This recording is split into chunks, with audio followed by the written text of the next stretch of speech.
hermanos, hermanas, visitas, les envío un abrazo. Vamos a tener el estudio, el repaso de la lección número 5. Esta lección tiene como título Brillar como luces en la noche. Pero antes que nada, busquemos la dirección del Espíritu Santo. Padre nuestro que estás en el cielo, santificado y alabado sea tu nombre. Pedimos tu dirección. Pedimos, Señor, que nos ayudes a entender esta lección. Y como siempre te suplicamos que podamos poner en práctica lo que vamos aprendiendo. Quédate con nosotros, perdona nuestros pecados, porque te lo pedimos en el nombre de tu Hijo amado, Cristo Jesús. Amén. Muy bien, el versículo que debemos de aprender para esta semana lo encontramos en el libro de Filipenses, capítulo 2, versículos 14 y 15. Hagan todo sin queja ni discusión, para que sean irreprensibles y sencillos, hijos de Dios sin culpa en medio de una generación torcida y perversa, en la cual ustedes resplandecen como luces en el mundo. En esta lección vamos a estudiar cómo el Señor desea que nosotros podamos poner en práctica el Evangelio del Señor. Claramente nosotros entendemos, según la introducción de la escuela sabática, que Dios llamó al pueblo para que este pueblo judío pudiera ser una luz a las demás naciones. Dios le iba a dar sabiduría, los iba a enseñar para que ellos pudieran enseñarles a otros quién era el Dios al cual ellos servían. Y el Señor Jesús, cuando vino, dijo que Él era la luz del mundo. Ese Señor que vino, nuestro Salvador, era el que guiaba al pueblo de Israel a través del desierto. Luego el Señor Jesús declara que los discípulos eran la luz del mundo. Pero no solamente los discípulos del tiempo de Jesús, sino cada discípulo a través de la historia iba o tenía que ser una luz en el mundo. La sierva de Dios dice que cuando nosotros nos convertimos al Evangelio, nacemos como misioneros de Cristo Jesús. En esta semana vamos a estudiar, según dice nuestra lección aquí en la introducción también, que la luz y el poder del cielo están disponibles para quienes hemos entregado nuestra vida a Jesús.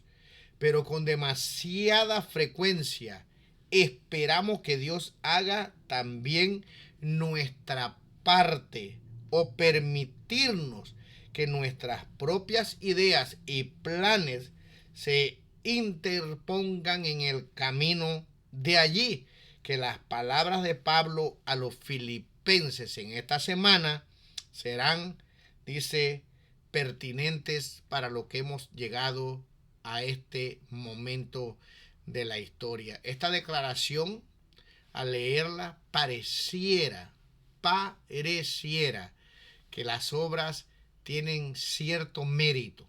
Aquí dice claramente que nosotros tenemos una parte para hacer. Aquí en esta lección vamos a estudiar acerca de la relación que tienen la fe y las obras. También, como ya mencionamos, vamos a estudiar que como cristianos somos llamados a brillar, a hacer luces en la noche, así como también el Señor Jesucristo fue una luz para el mundo. Y vamos a estudiar en esta lección que a veces tenemos pruebas, dificultades en este caminar hacia la Canaán celestial, hacia la patria eterna, pero que esas tribulaciones, problemas momentáneos nos ayudan para que podamos desarrollar un carácter. Es una herramienta de parte de Dios que usa muchas veces para que nosotros podamos tener un ministerio fructífero. Así que será una lección muy interesante, no solamente con enseñanzas para los filipenses, sino para nosotros hoy. Yo te invito para que tú puedas verla desde el comienzo hasta el final y que puedas compartirla con alguna persona que tú crees que las palabras, el comentario que se dice aquí puede ayudarlos para el progreso espiritual, para el conocimiento de nuestro Señor Jesucristo. Me gustaría en esta introducción comenzar leyendo una cita del Espíritu de Profecía. Esta cita dice lo siguiente: las Escrituras, al señalar este tiempo, declaran que Satanás obrará con todo poder y con todo engaño de iniquidad. Su forma de obrar es revelada claramente por las tinieblas que van rápidamente en aumento por la multitud de errores, herejías y engaños de estos últimos días. No solamente está Satanás cautivando al mundo, sino que sus mentiras están leudando las profesas iglesias de nuestro Señor Jesucristo. La gran apostasía se desarrollará hasta llegar a las tinieblas de la medianoche, impenetrables como negro saco de silicio. Para el pueblo de Dios será una noche de prueba, una noche de lloro, una noche de persecución por causa de la verdad, pero en medio de esa noche de tinieblas brillará la luz de Dios. Muy bien, como hemos leído aquí, el engaño será grande. El mundo será cubierto de tinieblas densas. Será una prueba para el pueblo del Señor. Pero estas palabras del apóstol San Pablo, que le dirige a los filipenses, serán un cumplimiento en el tiempo del fin. Porque en medio, dice esta cita, de esa noche de tinieblas, la luz de Dios brillará. ¿Cómo brillará? A través de sus seguidores que lo aman y que creen en nuestro Salvador.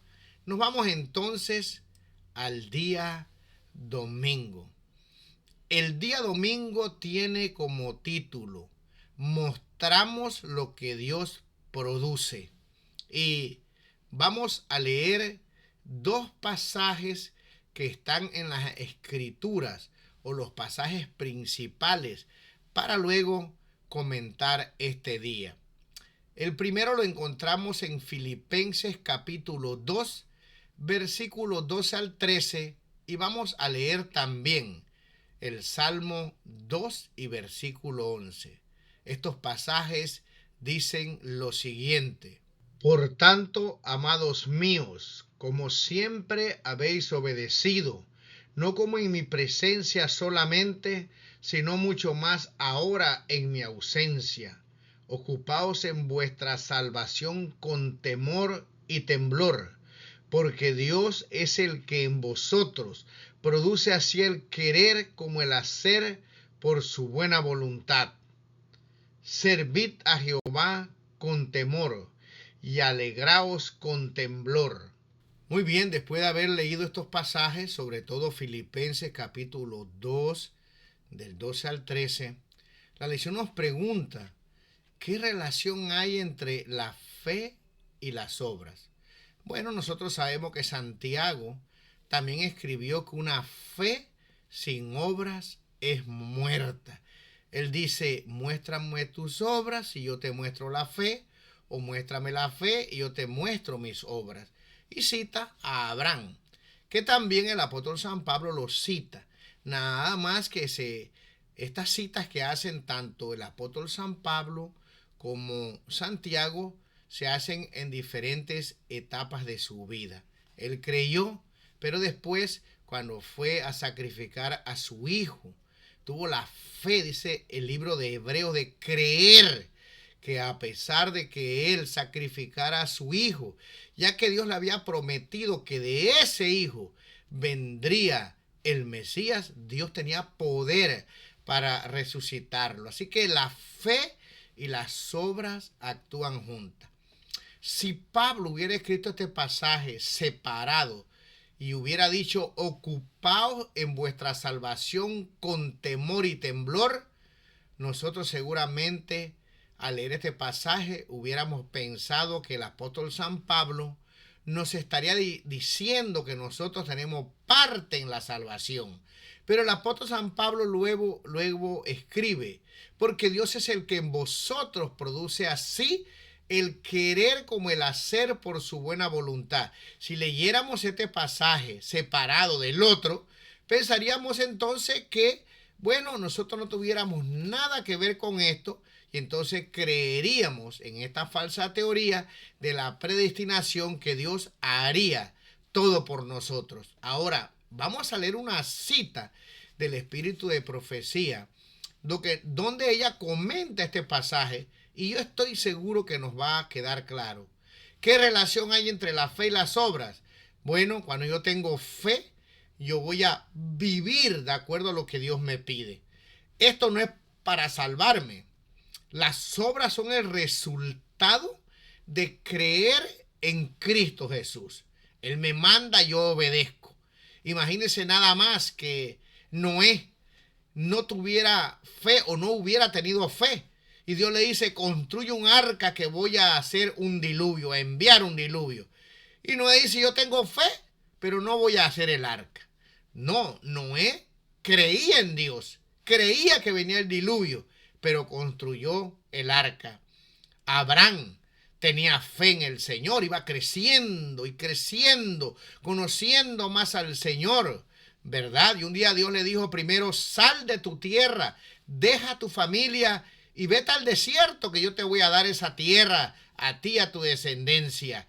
Ahora imagínate que Abraham hubiera dicho, Señor, yo tengo fe, pero me quedo aquí. No, Abraham salió caminando hacia el desierto, viviendo sin un hogar, porque creía la promesa del Señor, esperaba algo mejor. Entonces esto no es complicado. Una fe que obra es creer en Jesús. Entonces, hacer las cosas para el Señor no es para que nosotros podamos ir delante de Él y decirle, aquí estoy, me gané la salvación, sino que Dios produce, o sea, el Espíritu Santo, como leeremos en la cita, nos ayuda, nos motiva, y nosotros podemos cooperar con el Espíritu Santo para hacer la voluntad de Dios. La Biblia nos dice que Daniel, si usted lee el capítulo 1 y versículo 8, él propuso en su corazón, dice, no contaminarse con algo sencillo. Era un esclavo, estaba prisionero, pero él dijo, esta comida es ofrecida a los ídolos y yo no voy a comer de esa comida. Y propuso, dice en su corazón, no contaminarse con la comida del rey y ser fiel. Y entonces, al ver Dios esta determinación de ser fiel, Dios lo va a ayudar ahora. Y no solo lo va a ayudar, sino que le va a dar muchas revelaciones de lo que iba a suceder en el futuro. Daniel fue un hombre de Dios. Tú y yo también podemos proponernos adorar al Señor, servirle, obedecerle. El salmo que leímos, el 2, versículo 11, es un salmo un poco, digamos, difícil de entender, porque dice, servid a Jehová con temor. Pero la palabra ahí con temor significa con reverencia, adorando al Señor. Y como Dios es tan poderoso, tan grande, dice, y alegraos con temblor. ¿Cómo puede estar uno temblando y al mismo tiempo alegrarse? Ese es el poder de Dios. Así que, mis queridos hermanos, en realidad este tema no es tan complicado. Si yo amo a Dios, yo voy a mostrar, como dice el título, lo que Dios produce en mí. De lo contrario, dice el libro de Santiago, no. Tú no estás entregado al Señor. Y la salvación es un regalo, un don de Dios. Y eso sí necesitamos tenerlo bien claro. No importa qué hagamos, cuántas personas traigamos a los pies del Señor.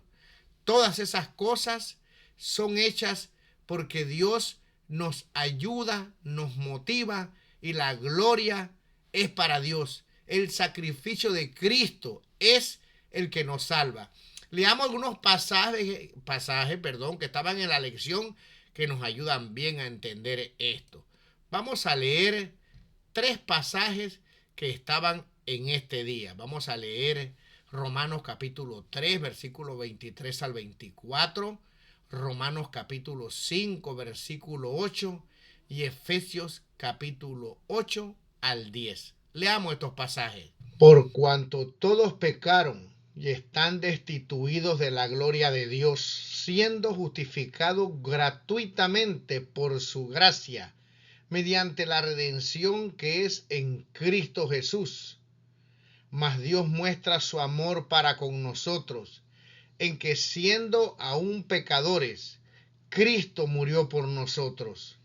Porque por gracia sois salvos, por medio de la fe, y esto no de vosotros, pues es don de Dios, no por obras, para que nadie se gloríe, porque somos hechura suya, creados en Cristo Jesús para buenas obras, las cuales Dios preparó de antemano para que anduviésemos en ellas. Muy bien, creo que la palabra del Señor es clara. Todos somos pecadores. No merecíamos ser salvos. Usted y yo no merecemos ir al cielo. Pero Dios en su infinito amor envió a su Hijo para que tomara nuestro lugar, pagara nuestra deuda. Y aun aunque nosotros luchamos por hacer la voluntad del Señor, cometemos errores, Dios exige lo mismo que le exigió a Adán y a Eva para ser salvos, la perfección. Y eso, mis queridos hermanos, lo logramos cuando nos entregamos a Cristo. Ahora, eso no quita que nosotros podamos hacer nuestra parte. ¿Cuál es nuestra parte? Cooperar con el Espíritu Santo, leer las Escrituras, orar, predicar la palabra. Dios no te va a obligar, como veremos en la cita final de este día que he escogido, no te va a obligar a que te levantes a orar. No te va a obligar a que estudies la Biblia. Tú tienes que proponerte en tu corazón. Y ahora cuando tú estudias la Biblia, si no tuvieras el Espíritu de Dios, no la entenderías.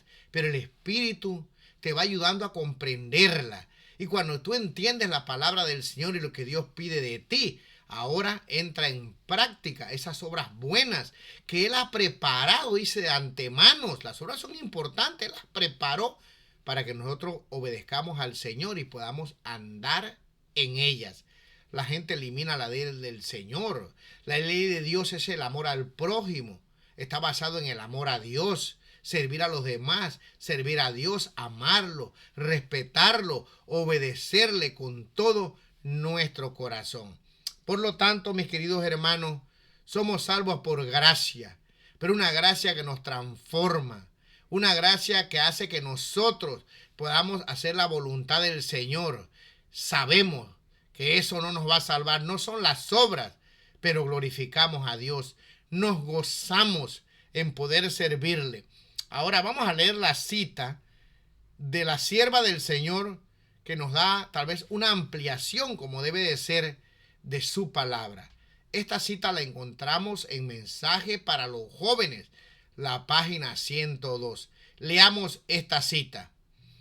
Para hacer nuestra la gracia de Dios, debemos desempeñar nuestra parte. Dios no se propone llevar a cabo en lugar de nosotros el querer ni el hacer. Su gracia es dada para obrar en nosotros el querer y el hacer, pero nunca como sustituto de nuestro esfuerzo. Nuestro ser debe ser despertado a este trabajo de cooperación. El Espíritu Santo actúa en nosotros para que podamos trabajar en nuestra propia salvación. Esta es la lección práctica que el Espíritu Santo se esfuerza por enseñarnos, porque Dios es el que obra en vosotros, tanto el querer como el hacer por su buena voluntad. El Señor cooperará con todos los que fervientemente se esfuercen por ser fieles en su servicio, así como cooperó con Daniel y sus 3 compañeros. Las refinadas cualidades mentales y el elevado tono de carácter moral no son frutos de la casualidad. Dios da oportunidades. El éxito depende del uso que se haga de ellas. Es necesario discernir prestamente las puertas que abre la providencia y entrar ansiosamente por ellas. Hay muchos que podrían llegar a ser hombres poderosos si, como Daniel, dependieran de Dios para recibir gracia, para vencer y fuerza y eficiencia para hacer su trabajo. La cita está muy clara. Vuélvala a leer con oración hasta que pueda entenderla. Mire, mis queridos hermanos, el autor de la lección, que escribe también un libro, el libro complementario se llama, usted puede buscarlo, está, si no lo ha comprado, en internet, online, y puede leerlo. Cada semana puede leer ese capítulo. También el comentario de la lección de la Escuela Sabática para Maestros. Sería bueno que cada persona la leyera. También la puede encontrar allí en internet. Y esa lección mencionaba a las vírgenes, a las 10 vírgenes como ejemplo. Eran 10. 5 guardaron aceite en sus lámparas. 5 no tenían. Todas se durmieron. Pero cuando vino el fuerte clamor, aquellas que habían hecho provisión, el aceite símbolo del Espíritu Santo, se despertaron. Pero las otras que no hicieron provisión. ¿Y cuáles eran esas provisiones? Elena G. de White es clara. Estudiar la palabra. Hoy podemos estudiarla. Llegará un momento, dice las Escrituras, que la gente tendrá hambre, pero no de pan, sino de escuchar la palabra de Dios. No es que no va a existir la palabra del Señor, es que el Espíritu Santo se está retirando paulatinamente de la tierra. Las Escrituras sin el Espíritu Santo, mis queridos hermanos, no tienen poder. Necesitamos el poder del Espíritu Santo. Por lo tanto, las 5 vírgenes prudentes habían estudiado, estaban orando, se quedaron dormidas también, pero guardaron aceite en sus lámparas, y a la hora que hubo que usar ese aceite, cooperaron con el Espíritu del Señor. Vale la pena que nosotros nos preguntemos en este día, ¿cómo está nuestro esfuerzo? Claramente la cita dice que para hacer nuestra la gracia de Dios, debemos desempeñar nuestra parte. Dios no va a hacer la parte que nos corresponde. Esa parte, mis queridos hermanos, no nos da mérito para la salvación. Pero si no la hacemos, nos podemos perder. Porque el que no estudia la Biblia, el que no ora, el que no comparte el Evangelio, se muere espiritualmente. Y no solamente se muere, sino que cuando vengan las pruebas y la lucha, cuando necesite la fe que dice la sierva de Dios, que no se obtiene de un día para otro, esas personas se unirán al bando que elegirá no obedecer al Señor. Que Dios nos ayude para que podamos entender bien esto. Comparte la lección para que otros también puedan entenderla. Bueno, nos vamos al día lunes. El día lunes tiene como título Luces en la oscuridad. Y el texto principal para este día lo encontramos en el libro de Filipenses, capítulo 2, versículo 15 al 16. Para que seáis irreprensibles y sencillos hijos de Dios sin mancha en medio de una generación maligna y perversa, en medio de la cual resplandecéis como luminares en el mundo, asidos de la palabra de vida, para que en el día de Cristo yo pueda gloriarme de que no he corrido en vano, ni en vano he trabajado. Al leer este pasaje, nosotros podemos notar que en Filipos, en esa ciudad y en el Imperio Romano, realmente vivía, dice, una generación maligna y perversa. Así como nosotros estamos viviendo en este tiempo, en una generación depravada, en una oscuridad moral. Hay pecados por todas partes que ahora ni tan siquiera se llaman pecados, se ha generalizado la maldad. Pero el apóstol San Pablo, en medio de esa oscuridad, le pide a los de Filipo que sean irreprensibles y sencillos. Aquí se nos dice la unidad dentro de la iglesia es el resultado de nuestra unión con Cristo y la obediencia. También se nos dice aquí, cuanto más oscuro es el cielo, más se destacan las estrellas. Cuanto mayor es la oscuridad moral que nos rodea, más marcado es el contraste entre la vida de los verdaderos seguidores de Dios y la de los mundanos. Hay una línea, dice la sierva del Señor, que separa a las personas que son puras. Y aquí se nos dice que esas palabras pura que Pablo utiliza en el idioma griego significa sin mezcla. En realidad les está pidiendo que puedan realmente vivir una vida en Cristo Jesús. Luego dice aquí cómo podemos lograr esto en la lección. La única manera de lograrlo es rechazar la conformidad de este mundo y permanecer asidos de la palabra de vida. Hoy, mis queridos hermanos, cómo nos gustan las cosas del mundo, la comodidad, la conformidad. Vivimos trabajando para obtener esos objetivos, pero hay veces sacrificamos la palabra del Señor, el llamado, sacrificamos hacer lo que Dios nos manda. Hay veces trabajamos largas horas y cuando hay actividades en la iglesia preferimos trabajar en vez de venir y apoyar la palabra del Señor. ¿Cómo está nuestra vida espiritual? ¿Cuáles son nuestros verdaderos objetivos? Porque claramente dice aquí que para poder lograr lo que Pablo pide a la iglesia de Filipos es rechazar la conformidad de este mundo. No es fácil, pero con la ayuda de Dios nosotros podemos ponernos en las manos del Señor. Mis queridos hermanos, tenemos que orar para que Dios nos ayude y poner a Dios en primer lugar. Mas buscad, dice el Señor, el reino de Dios y su justicia. Y dice que esas otras cosas serán agregadas. Pero a veces tenemos que dejar la conformidad para predicar el evangelio del Señor.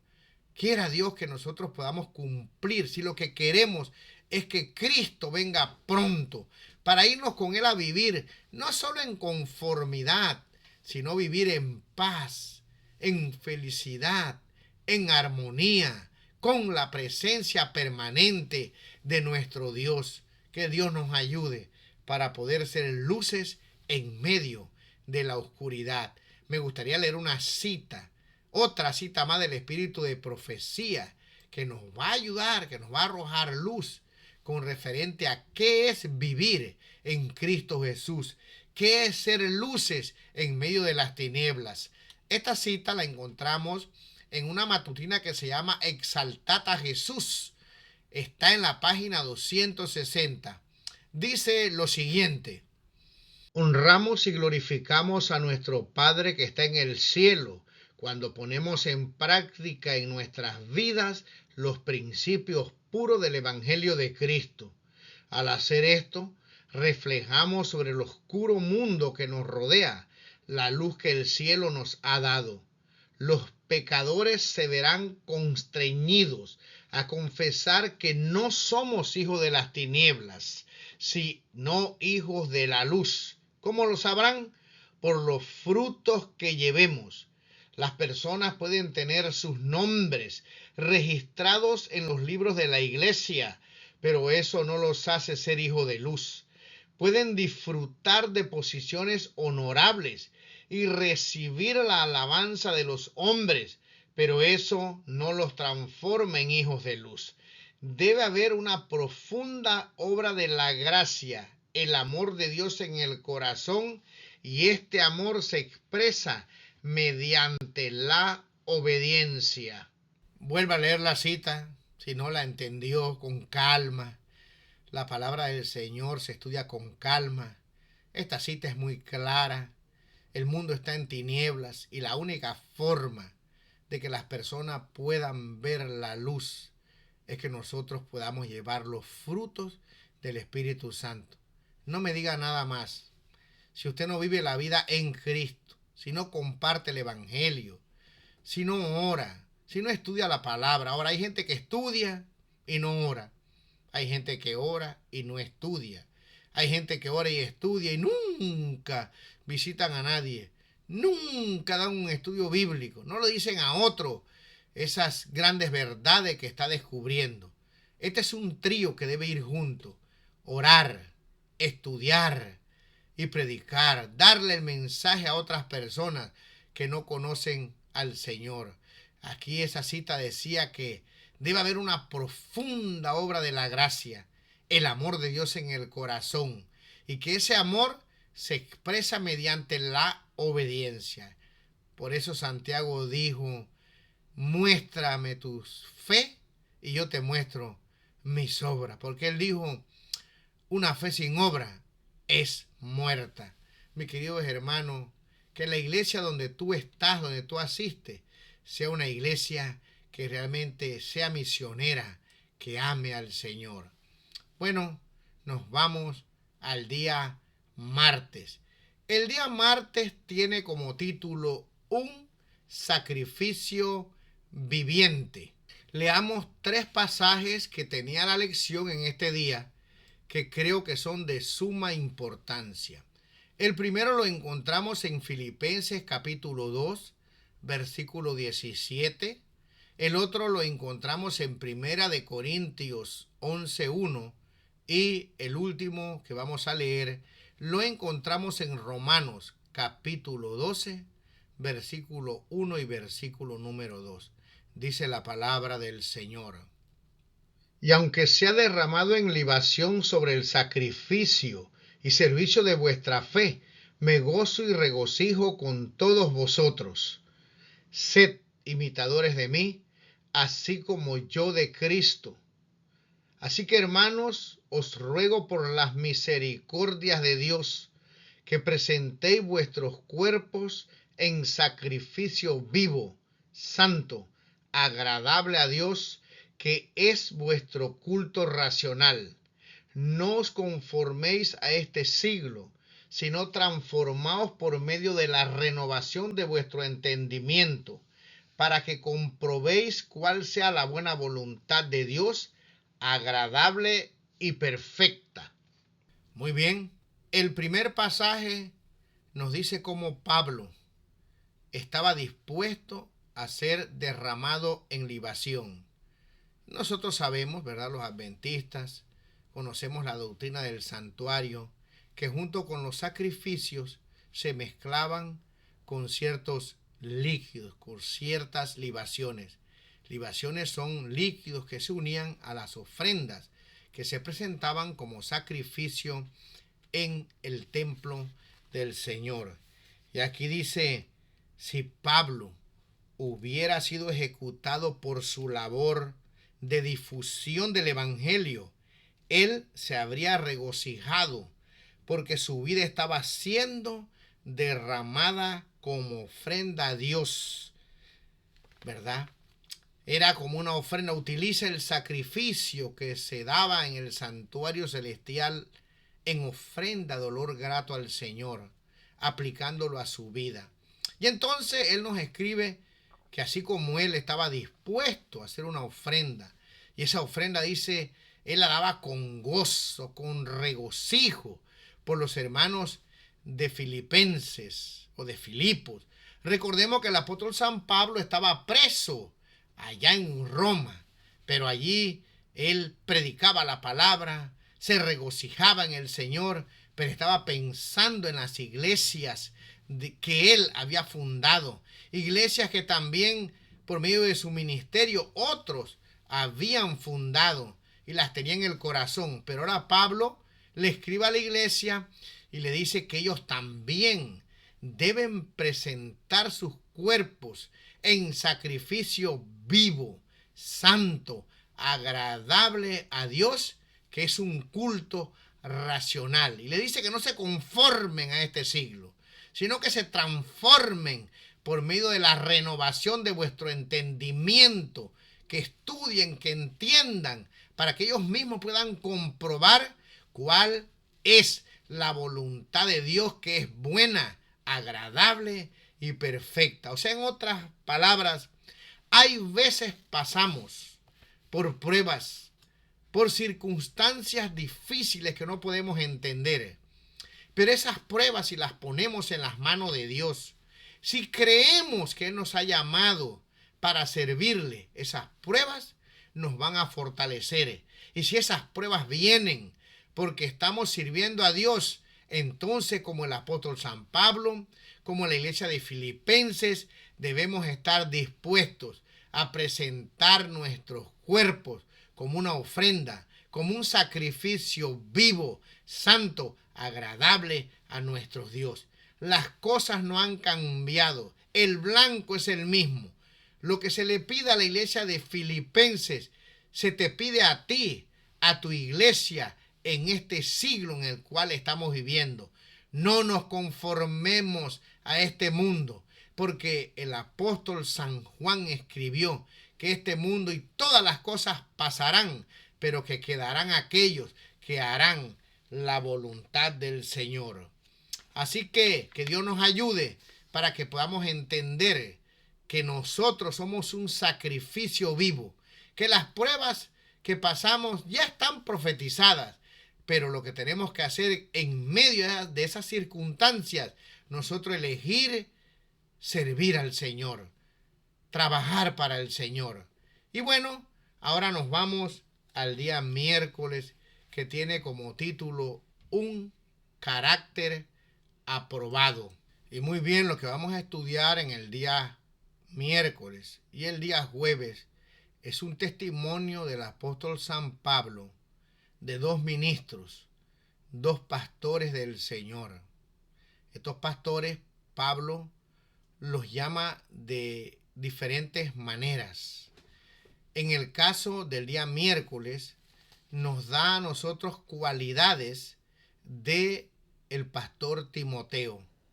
El pastor Timoteo era como un hijo para el apóstol San Pablo. Recordemos que él no tenía, pareciera que pues nunca se había casado. Si se había casado cuando se hizo cristiano, pues perdió todo. Realmente pues no se ponen de acuerdo, pero lo más probable es que el apóstol San Pablo era una persona soltera. No tenía hijos y había trabajado con este ministro. Lo consideraba como un hijo suyo.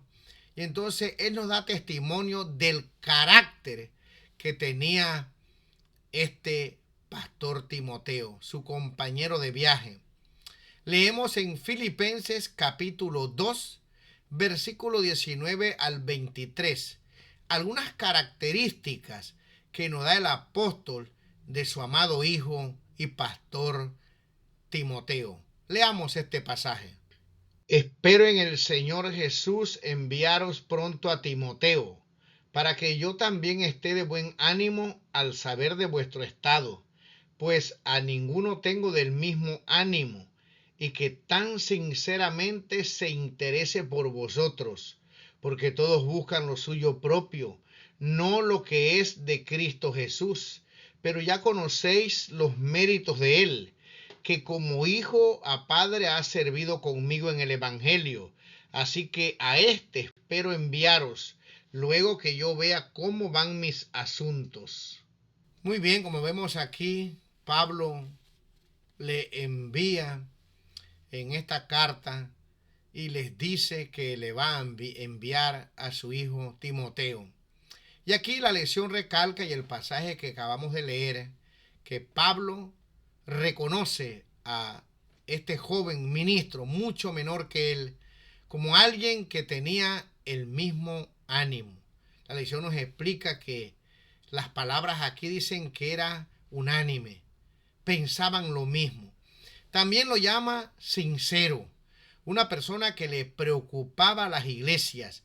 Vemos aquí en la lección que había estado trabajando con el apóstol San Pablo en varias ciudades, en Macedonia, en Efesio.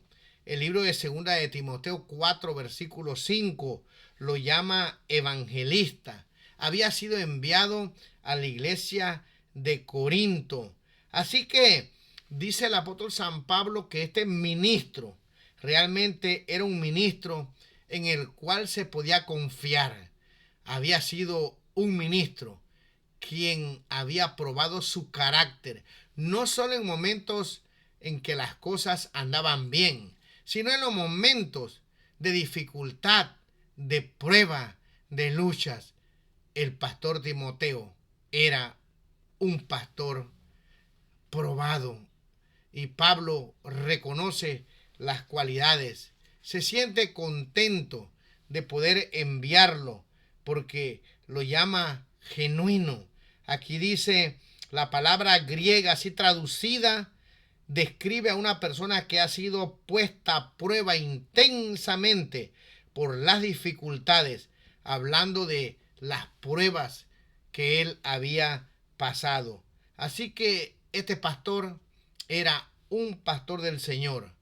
Esperamos que los pastores, que las personas puedan decir eso también de nosotros, que vean en nosotros ministros que realmente servimos al Señor, que el testimonio nuestro sea genuino, que nos llamen así como Pablo llamó a Timoteo, que ellos sentían interés por la iglesia del Señor. Así que, mis queridos hermanos, Pablo testifica de que este pastor era un pastor que realmente él podía confiar. Luego nos vamos al día jueves. El día jueves tiene como título Estimen a los que son como él. Y ahora el apóstol San Pablo va a dar testimonio de otro ministro del evangelio. Este pastor se llamaba Epafrodito, un personaje realmente interesante. Vamos a leer en el libro de Filipenses capítulo 2, versículo 25 al 30, lo que dice el apóstol San Pablo de este ministro.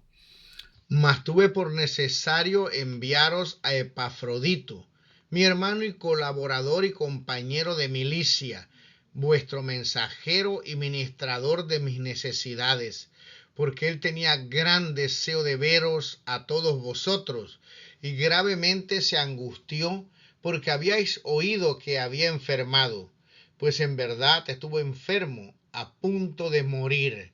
Pero Dios tuvo misericordia de él, y no solamente de él, sino también de mí, para que yo no tuviese tristeza sobre tristeza. Así que le envío con mayor solicitud, para que al verle de nuevo os gocéis, y yo esté con menos tristeza. Recibidle, pues en el Señor con todo gozo, y tened en estima a los que son como él, porque por la obra de Cristo estuvo próximo a la muerte, exponiendo su vida para suplir lo que faltaba en vuestro servicio por mí. Muy bien, ¿qué podemos decir de este pastor? Bueno, la lección nos dice que su nombre posiblemente hace referencia a que él y su familia, por supuesto, porque le pusieron el nombre los padres, ¿verdad?, eran adoradores de Afrodita, su nombre Epafrodito. Así que podemos imaginarnos las pruebas por las que pasó este pastor. También se nos dice aquí que Epafrodito era una persona que contaba con recursos económicos, tenía dinero. También se nos dice entonces, la lección, que él no era judío, sino un gentil, pero aceptó el evangelio del Señor. Y el apóstol San Pablo lo llama colaborador, lo que nos dice aquí la lección, que era un ministro activo del evangelio, que ya había trabajado con el apóstol San Pablo. Y la lección nos dice que la iglesia de Filipos envió a este pastor para que fuera donde estaba el apóstol San Pablo. Ya de por sí esto es un sacrificio, porque no tenían carros, no había avión, el viaje era largo, pero Epafrodito llegó a Roma y él fue con un encargo de los hermanos de la iglesia de Filipenses, llevar una ofrenda, preocuparse por el bienestar del apóstol San Pablo. Y estando allá, como veremos más adelante, Epafrodito le informa la condición de la iglesia. Epafrodito se encarga de atender al apóstol San Pablo, pero Pablo, preocupado por la situación de la iglesia, envía a su ministro, a su joven compañero también de trabajo, a que regrese, y es él el que lleva esta carta a la iglesia de los filipenses. Aquí lo llama compañero de milicia. La lección nos dice que posiblemente él había tenido problemas. Dice la expresión compañero de milicia y nos manda a comparar con Filipenses 1:27.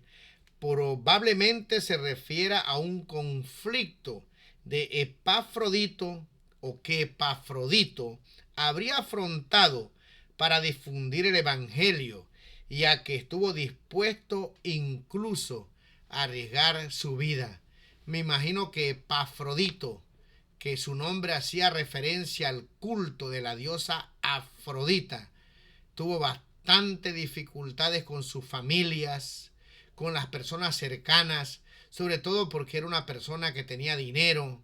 Me imagino como pasa en la actualidad, cómo te vas a ser miembro de esa iglesia y es abandonado por aún aquellos que pues lo querían. Esto sucede en nuestros tiempos también. Así que Epafrodito tuvo muchas dificultades. Y bueno, dice aquí lo siguiente de Epafrodito. Epafrodito, para corroborar lo que estoy diciendo, era la clase de persona que los cristianos debían tener en gran estima. Luego se nos habla de esta palabra en el idioma griego, aquí se las puse, que se llama ektimos. Se nos explica aquí que la palabra griega ektimos dice que designa la estima o la honra. Solo aparece unas pocas veces en el Nuevo Testamento.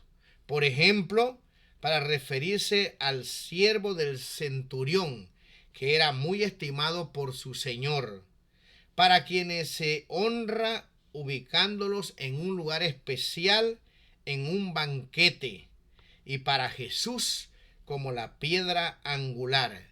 Y dice aquí, terminando la lección, el hecho de que Epafrodito fuera incluido en ese grupo significa sin duda que era un hombre fiel. Pablo dice que Epafrodito arriesgó, estuvo dispuesto de arriesgar su vida para suplir lo que faltaba en el servicio para él. Estuvo casi dispuesto a morir por el evangelio, y seguramente, como el apóstol San Pablo, murió por Cristo Jesús. Mi querido amigo, hermanos en Cristo Jesús, hermanas, si hoy el Señor tuviera que decir algo de ti como miembro de la iglesia, si tuviera que decir algo como un ministro del evangelio, ¿qué diría el Señor de ti? ¿Cómo se expresaría? ¿Qué palabras, qué términos diría el Señor para referirse a tu persona? ¿Eres fiel al Señor? ¿Estás trabajando para el Señor? ¿Amas al Señor? ¿Vives en Cristo Jesús? No hay duda que vivimos en los tiempos finales. No hay duda que la noche cada vez se pone más oscura. No hay duda que el Espíritu Santo se está retirando de la tierra, que las densas tinieblas la cubrirán muy pronto. La pregunta es, ¿estás brillando en medio de la oscuridad, brillas en el lugar que estés, como dijo un presidente de Costa Rica, donde hay un monumento y unas palabras escritas: en las noches más oscuras y sin estrellas, siempre habrá un amanecer. Mis queridos hermanos, entre más oscuro leímos en el espíritu de profecía, habrá un pueblo que reflejará el carácter del Señor. Vosotros sois la luz del mundo. Que Dios los bendiga, es mi deseo. Nos vemos la próxima semana.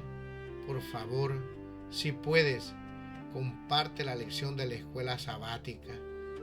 Mándame un comentario, anímame también a mí para servir al Señor. Muchas gracias y que pases un feliz sábado. Bendiciones.